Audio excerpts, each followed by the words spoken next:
Video ni khas untuk anda yang sudah ada anak-anak dan sudah ada cahaya mata.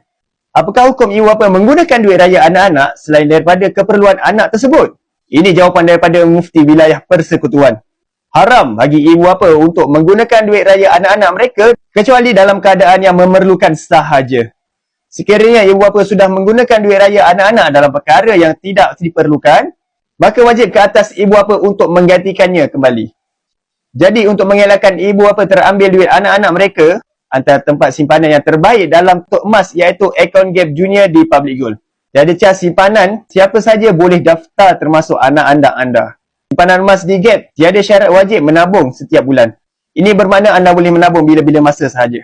Apabila cukup gram emas di dalam akaun, anda ada pilihan untuk keluarkan ke dalam bentuk emas fizikal atau anda boleh simpan sahaja di dalam bentuk Account Gap tanpa sebarang cas. Antara persediaan yang anda boleh buat untuk keluarga anda di musim raya ini dengan menjadikan tabungan khas untuk anak-anak anda dan jaminan masa depan anak-anak anda lebih terjamin bila anda simpan di dalam bentuk emas. Sebab emas adalah galis inflasi. Untuk mulakan simpanan emas bersama Public Gold, anda boleh hubungi saya dan isi beg biru untuk saya bantu anda sebaik mungkin. Langkah pertama anda akan memberi impak yang baik untuk anak-anak anda di masa akan datang. Jangan lupa follow